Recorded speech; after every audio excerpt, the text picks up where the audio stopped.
வணக்கம் நண்பர்களே. நாம் அந்த பதிவில் என்ன பார்க்க போகிறோம் அப்படின்னா, விலக்கு பெற்ற நிறுவனங்களின் அதிக ஓய்வூதிய கோரிக்கைகளை கட்டுப்படுத்தும் இபிஎஃப்ஓ சுற்றறிக்கையை சென்னை உயர்நீதிமன்றம் ரத்து செய்தது அப்படிங்கிற தலைப்பு தான் நம்ம அந்த பதிவில் பார்க்க போகிறோம்.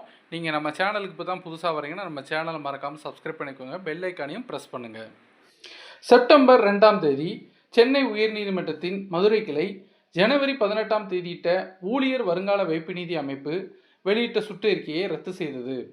அந்த சுற்றறிக்கை தங்கள் சொந்த வருங்கால வைப்பு நிதி அறக்கட்டளைகளை நிர்வகிக்கும் நிறுவனங்கள் ஊழியர்கள் அதிக ஓய்வூதியம் பெற அனுமதிக்கும் வகையில் தங்கள் உள் விதிகளை பின்னோக்கி பரிசீலித்து திருத்துவதை தடை செய்தது. தகுதியுள்ள ஊழியர்கள் அதிக ஓய்வூதியத்தை தேர்வு செய்ய அனுமதிக்கும் உச்சநீதிமன்றத்தின் 2022 நவம்பரில் ஒரு முக்கிய தீர்ப்பை தொடர்ந்து இந்த சுற்றறிக்கை வெளியிடப்பட்டது.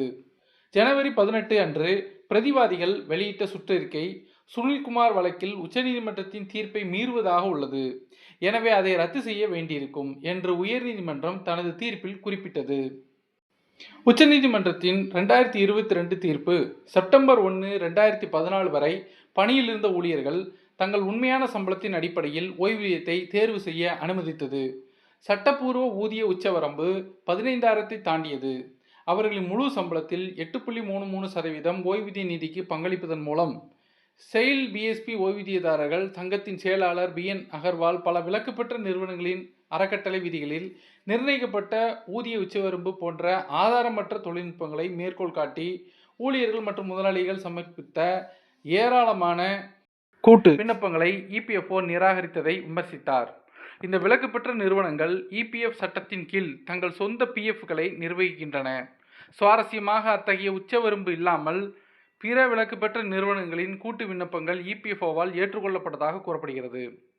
இந்த தீர்ப்பின் மூலம் ஜனவரி 31, 2025 அன்று அல்லது அதற்கு முன்னர் சமர்ப்பிக்கப்படும் உயர் ஓய்வூதியத்திற்கான எந்த கூட்டு விருப்ப விண்ணப்பங்களையும் இபிஎஃப்ஓ ஏற்றுக்கொள்ள வேண்டும் என்று உயர்நீதிமன்றம் இப்போது உத்தரவிட்டுள்ளது.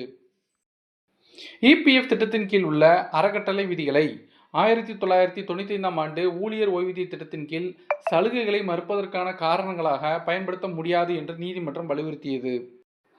திருச்சியில் உள்ள பாரத் ஹெவி எலக்ட்ரிக்கல்ஸ் லிமிடெட் நிறுவனத்தின் ஓய்வு பெற்ற 86 ஊழியர்கள் அக்டோபர் 2024இல் தாக்கல் செய்த மனுவுக்கு நீதிமன்றம் பதிலளித்தது.